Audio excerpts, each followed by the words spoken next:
एरिज के तरफ आते हैं।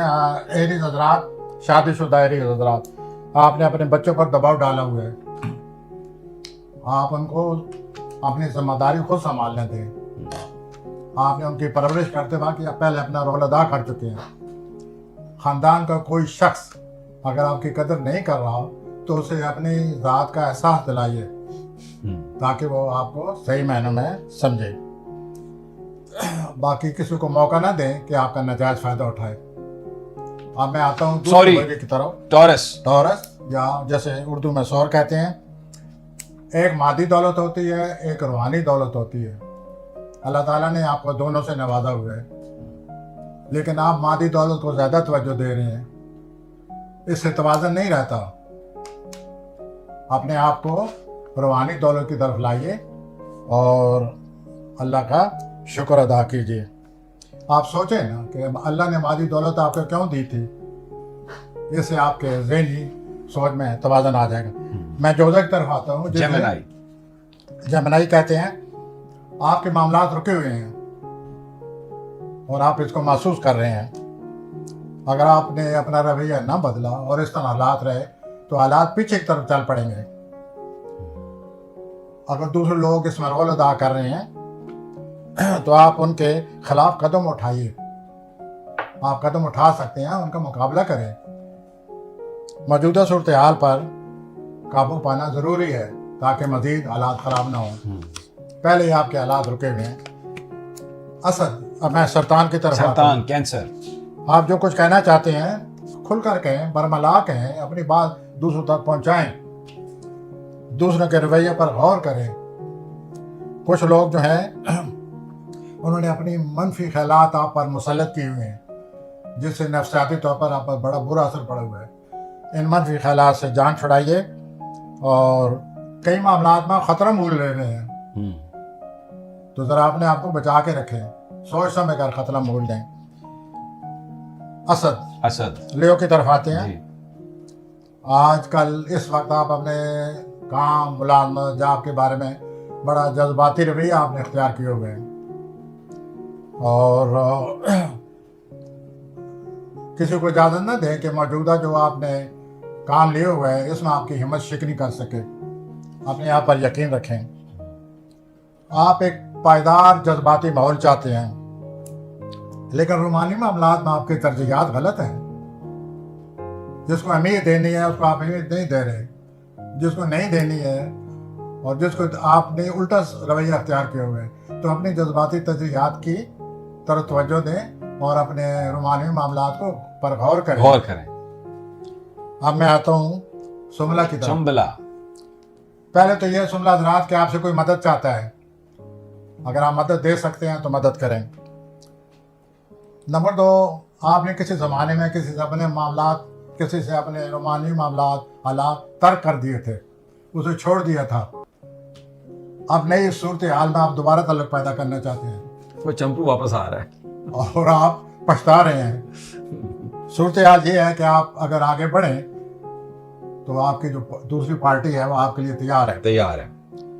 और दूसरा यह है कि आपकी तवानाई में बेहद इजाफा हुआ है। इस तवानाई से फायदा उठाएं। लेकिन इस सब कुछ होने के बावजूद आप अपने आप को तनाव फील कर रहे हैं इन दिनों। Join some company. Get out, do something. You become a bit mentally. मीज़ान जी, लिब्रा। मिज़ानी हज़रात, काम की जगह आपने हमेशा धोखा खाया है। पिछले 12 साल से धोखा खा रहे हैं और अभी 3 साल और धोखा खाएंगे।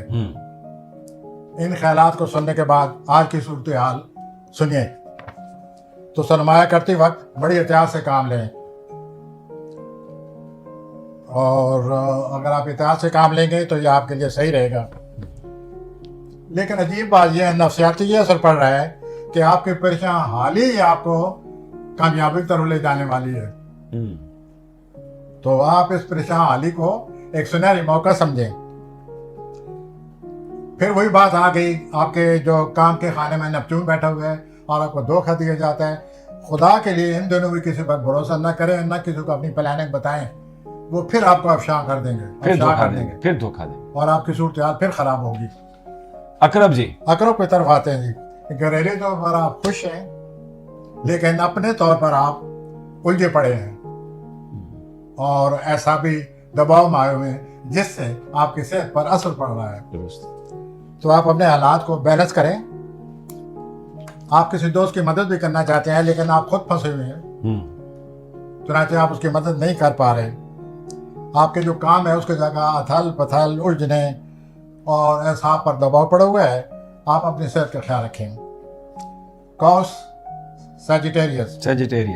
आप किसी मामले के बारे में अच्छी मालूमात आपको हासिल करनी चाहिए। बैंक के हवाले से आप ज़रा होशियार रहें क्योंकि माली तौर पर कुछ मुझे गड़बड़ नज़र आ रही है बैंक के हवाले से। और आपका किसी नंबर 2 आदमी से वास्ता पड़ा हुआ है, उससे भी बचें। वो आपको धोखा देगा। उसको आपकी माली सूरत हाल का पता चल गया तो आपको बड़ा ख़राब करेगा। मुस्तकबिल के हवाले से आप अपने मामूली मामलात को ध्यान में रखकर मुस्तकबिल का प्रोग्राम बनाएं जिससे आपकी माली मामलात को तहफ़्फ़ुज़ हासिल हो। जद्दी और कैप्रिकॉर्न, पहले आप अपने फैमिली के जो अफराद हैं, जो आपके रिश्तेदार हैं करीबी, उनसे मशावरत करें। मशावरत करने के बाद उनको अपने ख्यालात से रूशनास कराएं। आपके लिए माज़ाई ज़रूरी है, माज़ाराई मैदान में आ जाएं। आप माज़ाई करेंगे तो इस तरह आप आगे चल कर कामयाब होते नज़र आते हैं। ठीक। और आप किसी दूसरे के खिलाफ खड़े हो जाएं, इसी में आपकी कोई बेहतरी नज़र आती है। बिल्कुल। और इस तरह आपके तवील मियाद मसाइल जो है वो हल हो जाएंगे। दल्ब हज़रात, एक्वेरियस। आप अपने रोमानी मामलात में मज़ीद दिलचस्पी नहीं ले रहे। अच्छा। जैसे वो ठंडे पड़ चुके हैं, आप उनमें जान डालने के लिए कुछ कीजिए। काम पर दबाव, काम के लिहाज से आप पर दबाव है, सेहत पर असर है और आपकी ज़हन पर बड़ा बुरा दबाव पड़ा हुआ है। आप काम करें, मेहनत करें, फिर ही दौलत आती है। लेकिन दौलत के लिए काम कुर्बान करना या काम के लिए दौलत को, तो ये तो पॉलिसी गलत है। आप अपने काम और दौलत के में तवाज़ुन पैदा करें। बिल्कुल। मैं आखिर बुरी की तरफ आता हूँ। स्पाइसेस, भूती अफराद, समाजी हालात में आप फंसे पड़े हैं। समाजी हालात की वजह से मसाइल हैं, चुनांचे आप अपने काम को तवज्जो नहीं दे रहे। आप किसी दोस्त से रब्ता करके, जिस दोस्त को छोड़ा हुआ है उससे रब्ता करें और नए सिरे तलकात की बुनियाद रखें। रोमानवी तौर पर आगे बढ़ना, रोमानवी तौर पर अपने शरीक के, अपने साथी से मिलना के लिए बहुत अच्छा वक्त है।